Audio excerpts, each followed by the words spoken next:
after you solve the problem, you will get the wrong answer, and then after when you see the solution, then you will be get surprised that okay, I missed that very small particular thing.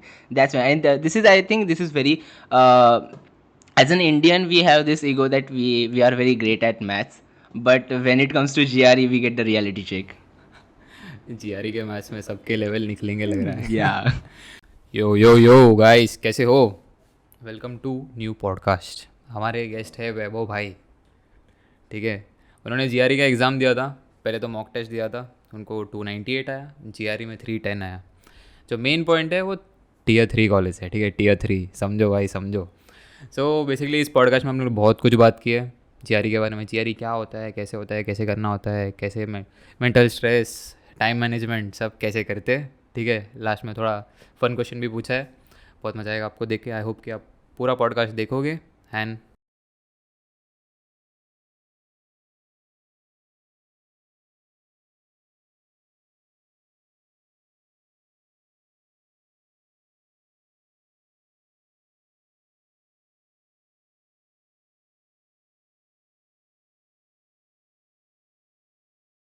भाई, podcast में आने के लिए। और कैसे हो आप? I am great. How are you? मैं भी एकदम मस्त। सो आपने जीआरई दिया था, एक्सपीरियंस कैसा रहा आपका? कितना आया आप? It was great. It was very surprising. So, I'll get right straight to the point. For my mock test, I got 298, and then from that, I make a leap of 310. So it's okay a very, okay okay very okay unsurprising. Okay. So bye the वे, अभी छोटा सा podcast चल रहा है This is तो very surprising. Okay, ठीक है ठीक है। सो तो अभी जीआरई का स्कोर बता दिया आपने, तो बेसिकली व्यूअर्स को जस्ट अंडरस्टैंडिंग के लिए जीआरई क्या है बता सकते हो आप?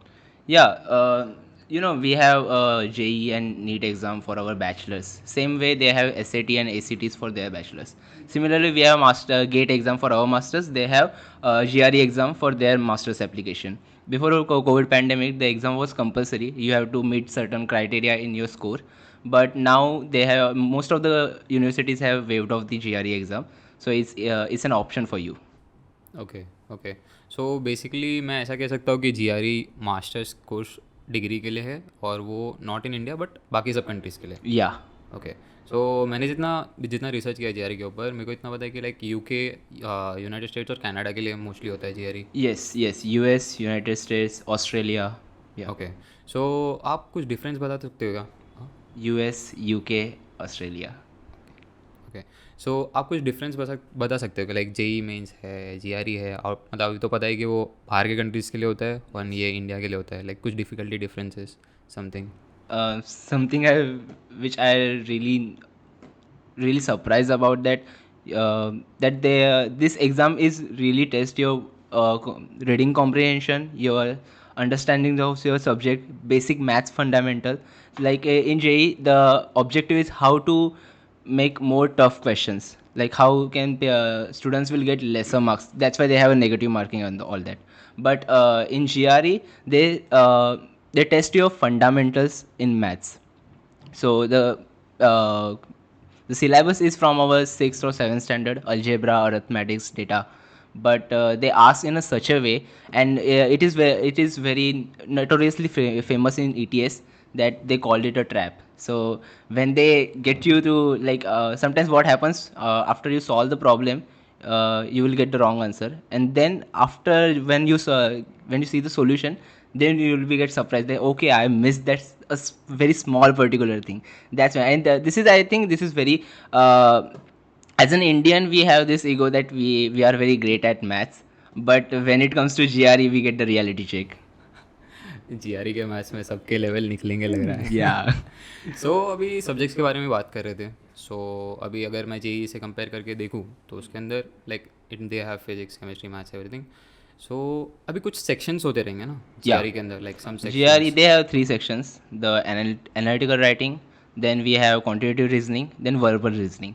And in exam, we have total five questions. Two sections from analytical, one section from analytical writing, two sections from quantitative reasoning, and two sections from verbal reasoning. Okay. So और क्या क्या skills ज़रूरी पड़ते हैं GRE के लिए? Skills, I would say, for for us Indians, the verbal is very tough one. and not even for us, even for the native speakers, the verbal is very tough. But and I think if you are someone who is more into literature and you like to read stuff, then verbal will not be a problem for you. सो अभी हम लोग बात कर रहे थे, तो अभी समझो गेट प्रिपेयर कर रहे हैं, जीआरई प्रिपेयर कर रहे हैं, तो गेट के लिए अभी कैसा थोड़ा टाइम लगता है, कोई लोग बहुत मतलब ड्रॉप लेने के बाद कर रहे हैं। सो अभी जीआरई के लिए आपने कितना टाइम डाला था, क्या क्या स्ट्रैटेजीज यूज़ किए थे अपने प्रिपरेशन के लिए?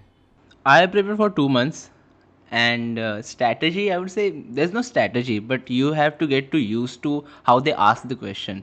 You have to get to used to how they trap you. And for me, I think the best way is to get the subscription. And the subscription is there's a lot of people pay for coaching classes, but there's a very famous website called gregmat.com, and I got that subscription, and it's very cheap compared to what we pay for coaching classes. It's just $6 or $7 a month. So I'll say get that subscription. I studied for 2 months, and that's how I got my score. Okay, so हम लोग preparation के time के बारे में बात कर रहे थे। सो एक स्टूडेंट को कितना टाइम डालना चाहिए प्रिपरेशन के लिए, या समझो अभी आपने टू मंथ्स में किया था, if 2 months is not enough then how much time should student give it? I think you will get that idea once you give a mock test. Say like I gave my mock test before you even start preparing for GRE, and it's also based on what's your requirement. Like if your college needs that certain score in your verbal section or quant section or in total, then give a mock test, and then after introspecting, or after they also give you the diagnostics of your test. After analyzing that, you will get an idea how much you have to prepare. If you are so I think I should mention this. So GRE is a section adaptive test. So what happens is, once you complete your first section, which is a kind of a medium difficulty, if you perform well, you will get difficult section. If you perform poorly, you will get easy section. So you understand that whether how you perform on medium, easy, and difficult section, and then you will see like where you have to prepare. If you are getting lower score even on easy questions, that means it will take a long time for you to get your required score. Otherwise, on difficulty, you keep practicing, then you will achieve it. But it's mostly about what's your target score. It depends upon that. It's because I don't think GRE marks will help you in any other parts, or other than from the application point of view. सो हम लोग general बात कर रहे थे हाँ. GRE के बारे में। सो अभी ये एग्ज़ाम में क्वेश्चंस होंगे, तो ये हर एक सेक्शन में कैसे क्वेश्चंस आते हैं, कैसे टैकल करना चाहिए, कितने डिफ़िकल्टीज होते हैं? सो वर्बल के लिए पहले बताता हूँ. In verbal you will get sentence equivalence, reading text completion, and reading comprehension. So I think if you're lagging in verbal, the easy approach is get done with the sentence equivalence. So बहुत सारे list है, जैसे कि बैरेंस 800 words और मगुश list, और बहुत से ऐसे ETS के ऑफिशियल लिस्ट नहीं है, बट देर पॉपुलर जो पब्लिकेशंस है वो लोग ने अपने लिस्ट पब्लिश करके रखे. So mug up those words, understand the meanings of them, and you can perform well on sentence equivalence, where you just have to tick mark the synonyms which perfectly fills the fill in the blank. Text completion का कैसा है कि you will give the option like 3 or 4 options, and there will be even one fill in the blank, say, or 2 fill in the blank, or 3 fill in the blanks. So what you have to do is कौन सा word उसमें perfect बैठ रहा है, उसके हिसाब से you have to select it. So इस kind of fill in the blanks, but जो ऑप्शन है वो सिमिलर होते हैं, बट उस कॉन्टेक्स्ट में एक ही वर्ड होता है जो परफेक्टली बैठता है. एंड जो थर्ड है वो reading compression. For that I will suggest newspaper, या फिर जितना पढ़ सकते हो और जितनी कॉम्प्लेक्स चीज़ें पढ़ सकते हो. ये नहीं कि अपना जो मैगजीन वगैरह वैसा नहीं, बट लिटरेचर टाइप, थोड़ा एकेडमिक, लाइक वो पढ़ के वो पढ़ो. Understand the meaning of it. See कि आप कितने वर्ड्स पढ़ते हो, are you able to understand the connotation, like whether this word is positive और नेगेटिव. वो एक कर सकते हो, और उससे आपको पता चलेगा कि how you can infer the information from the given text. So reading comprehension तो वही होता है कि how well you are able to comprehend that text. And quants में अगर देखें तो क्वांट्स में 4 टाइप्स आते हैं. First is the quantitative comparison. So they will give you two quantities. So it's either a text or an equation that you have to solve. So what they will ask is whether the quantity A is greater than B, whether the quantity B is greater than A, or whether they are both equal, or it cannot be determined. So उस case में आपको solve करना है अलग अलग quantity के लिए, and you have to compare that. Second is option selection, like MCQ, we are all familiar with that, जिसमें you have to select just an option. और the third type is multiple answers question, जिसमें multiple answers can be the correct answer, और जिसमें आपको range find out करना पड़ता है. For example, suppose the question is you are buying a car, then tax will be added, then there's a licensing fees. So what they will ask, if suppose the tax is plus and minus 5%, so how much you will pay for that particular car.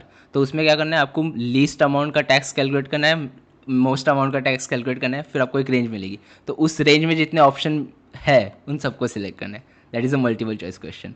And the fourth is numeric entry, जिसमें आपको just calculate the value and put it on, और वो वहाँ पे box वगैरह रहता है जिसमें आपको वैल्यू एग्जैक्टली वैसे ही डालनी होती है. ओके, लगता है मैथ्स पीछा नहीं छोड़ने वाला. या सो अभी मोस्ट ऑफ द लोग, जितने भी मेरे दोस्त से बात किया या जितने भी लोगों से बात किया, यार मैथ्स है ना, ऐसा एक पॉइंट है जहाँ पे वो लोग बहुत डिफिकल्टी फेस करते हैं. तो अभी आपने बहुत सारे चीज़ बोले, सेक्शंस बताए, क्वेश्चंस बताए. सो एक पॉइंट आता है यार, कैसे करूँ, मतलब अभी समझो आप किसी ने ये इम्प्लीमेंट किया, दिया, बट अच्छे मार्क्स नहीं आ रहे, तो वो बंदा कैसे इम्प्रूव हो सकता है ये सेक्शन में. एक पर्टिकुलर सेक्शन में, अगर कॉन्ट्स में ही, अगर पर्टिकुलर सेक्शन में ही उसको इम्प्रूव करना है, तो मैं तो कहूँगा कि फर्स्टली उसके फंडामेंटल्स रॉन्ग हो सकते हैं, या second thing may be because of time. These are the only two factors which will affect your score. So get your fundamentals clear and do the time practice test. Do the practice timely manner. Okay okay. So ये practice के बारे में भी है. And practice, अभी हम लोग, उसके पहले हम लोग को स्टडी मटेरियल स्टडी करना पड़ते हैं. तो ये स्टडी मटेरियल्स अच्छे जो आप यूज़ कर सकते हो, या कहाँ से यूज़ करते थे, ऐसे कुछ रिसोर्सेस है? So my first advice to all your viewers is stay away from the unofficial material. So because I don't think any publication will able be to create such a authentic questions that ETS has. क्योंकि वहाँ पे जो लोग हैं जिनको actual पे किया जाता है, वो लोग ने क्वेश्चन बहुत सालों से वो लोग क्वेश्चन बनाते आ रहे. If for the fact that GR is going from 1970s, तो उस टाइम से वो लोग क्वेश्चन बनाते आ रहे. तो आई डोंट थिंक कोई भी वो इतने ऑथेंटिक क्वेश्चन बना सकता है. For maths you can rely on Manhattan, Magoosh, it's okay, maths question are easy. But for verbal, I will strictly ask you to stay away from unofficial material. So official material में ETS does provide a super pack where there's a 150 cons question, 150 verbal question and 2 practice tests. So you can rely on that for verbal.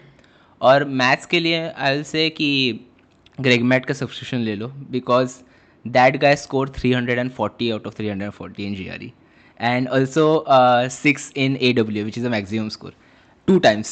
So that guy is very I think he does know how to does know how to make he does know how to create that such authentic questions which are most closely to ETS questions. सो उसके practice कर सकते हो verbal के लिए. और उसके maths के questions भी मैं तो कहूँगा बहुत सही है. 600 क्वेश्चंस वो प्रोवाइड करता है. बाप रे, 600 क्वेश्चन सॉल्व कर लिए तो भाई का आउट ऑफ आना ही. सो अभी कैसा हम लोग ने प्रिपेयर कर लिया, प्रैक्टिस कर लिया, सब कुछ कर लिया, तो अभी एग्ज़ाम के टाइम में कैसा फियर बैठ जाता है यार कि कैसे टाइम मैनेज होगा, राइट? सो एग्ज़ाम के टाइम अभी हम लोग टाइम मैनेज करेंगे कैसे? सॉल्व कर रहे हैं जो भी हम लोग fill in the blanks solve कर रहे हैं, सब टाइम मैनेज कैसे करेंगे? Time management, it depends whether you are solving verbal section और quant section. If you are on quant section, I will suggest जितने भी न्यूमेरिक एंट्री है और जितने भी मल्टीपल चॉइस है वो पहले सॉल्व कर लो. Because see the reason is why they put multiple choice is because when you have to select only one option, the probability is 25% since there's only four options. But in multiple choice, what the thing is, they will provide 6 options, so probability comes down to 15%. So इसीलिए, और उसमें से भी correct select करना है सारे, तो do that. And uh, if you are suppose you are at the end of your section and only 2 minutes are there, and suppose three questions are left. So first solve the quantitative comparison, then numeric entry, because you can take the calculated risk on the select an option. So I would say is that. और time management के सबसे best, सबसे मैं तो कहूँगा सबसे ऐसी trick जो बहुत लोग नहीं इम्प्लीमेंट कर सकते, वो है skip the question. Because as a human we are very restive to not move forward. Because since we have अगर हम लोग पहले से सॉल्व कर रहे हैं ना क्वेश्चन, हम लोग नहीं आगे बढ़ेंगे. तो मैं तो कहूँगा पहले क्वेश्चन को स्किप करना सीखो. It's okay, because difficult question का भी 1 पॉइंट है, इजी क्वेश्चन का भी 1 पॉइंट है. सो आवर ऑब्जेक्टिव इज जितने करेक्ट आ सकते हो वो ट्राई करो. अच्छा, स्किप द क्वेश्चन से मेरे को याद आया, बाय द वे जीआरई में नेगेटिव मार्किंग्स होते हैं?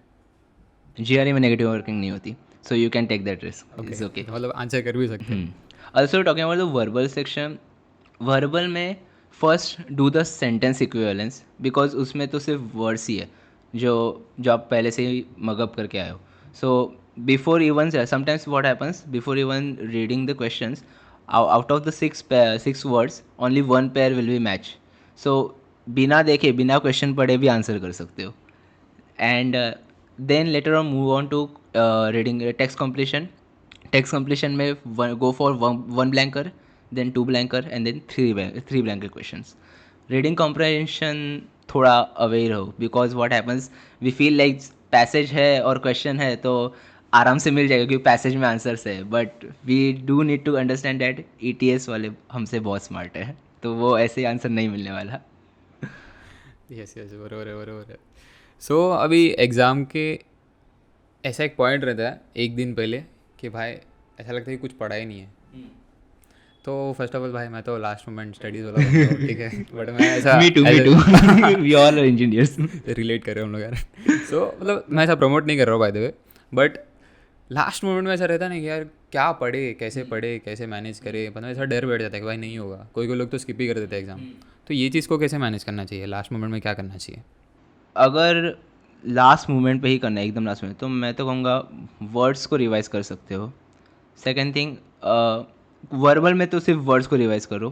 क्वांट्स में ये चीज़ पहले से करते आओ. मैंने भी अपने एग्ज़ाम के टाइम पे वही किया था जब मैं प्रिपेयर कर रहा था, और मैंने जब ग्रेग मैट्स के वीडियो देखता था तो जितनी चीज़ें मैं नए सीख रहा हूँ उसका मैं लिस्ट बनाता था. उस PDF का नाम ही था things to remember at the last moment. तो उसमें मैं नोट डाउन करके रखता था कि कौन सी चीज़ें मुझे एंड टाइम पे याद रखनी है. तो वो मैं लिखता था, जैसे कि सम फॉर्मूलाज और there some tricks like how to find out what's the product of some bigger number. वो उसका वो एक PDF पहले स्टार्टिंग से बना के रखो.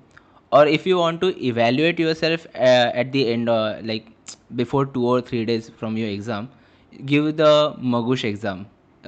मगुश का फ्री ट्रायल है 7 days का. तो उसमें 40 क्वेश्चन वर्बल के, 40 क्वेश्चन कॉन्ट्स के. तो मैंने भी वही दिया था, और उसमें से मेरा प्रिडिक्शन आया था कि मुझे 158 से लेके 162 तक आएगा, और मुझे 159 ही आया पॉइंट्स में. So I think it's very reliable. Just 40 क्वेश्चंस, they will give you total analysis, how much time you spend on each question, what is the average, what is your estimated score. So do that if you want to evaluate self. Otherwise वो words कर लो, और वो जो PDF जो तुम बनाओगे वो बहुत हेल्पफुल है, बहुत हेल्पफुल है वो. और बस ज़्यादा टेंशन मत लो इन टाइम पे. ओके. सो अभी आप स्कोर के बारे में बता रहे थे, तो मैंने मेरे एक फ्रेंड से सुना था कि लाइक अभी जीआरई का जैसे ही गेट का स्कोर आता है फुल स्कोर आता है, सेपरेट स्कोर नहीं आता. सो जीआरई में ऐसा सुना है कि सेक्शन बेस्ड स्कोर आते हैं, और वो भी ऑन द स्पॉट आते हैं. तो उसके बारे में कुछ बता सकते हो? हाँ, वो the thing is, so exams में तो एग्ज़ाम टोटल 340 मार्क्स का है. 170 marks for verbal and 170 marks for counts. So after you, since I think most of the viewers ये कंप्यूटेटर बेस्ड एग्ज़ाम देंगे. सो उस टाइम पे जैसे ही आपका एग्ज़ाम ख़त्म हो जाता है, you will get your score, your verbal score and your quant score, and you have to add up that. और मैं बोल रहा हूँ आप कितना भी प्रिपेयर करो, कुछ भी करो, उस टाइम पे जो एडिशन करना रहता है सिर्फ 2 नंबर का, वो बहुत मुश्किल होता है क्योंकि बहुत इंटेंस हो जाता है. बिकॉज आई डोंट थिंक अभी तक हम लोग ने ऐसा कोई एग्ज़ाम दिया रहेगा जिसमें रिजल्ट ऑन द स्पॉट आता है. बट जैसे ही आप वो नेक्स्ट बटन पे क्लिक करते हो, आपको नेक्स्ट स्लाइड पे आपके दोनों स्कोर आ जाते हैं and you have to add those up. और मैंने तो 3 बार कैलकुलेट किया था ऑन द पेपर। तभी तभी पता चलता है कि भाई 2 नंबर ऐड करना कितना डिफिकल्ट होता है। ओ भाई भाई। सो अभी स्कोर का तो हो ही गया, बट अभी ऐसा, अभी समझो मुझे स्कोर कुछ आया है, एक रैंडम स्कोर आया है, तो अभी वो स्कोर देख के मैं इंटरप्रेट कैसे करूँ कि मुझे रीटेस्ट लेना चाहिए कि नहीं? मैं most of the cases I will say don't take the retest, because see you have to set your priorities.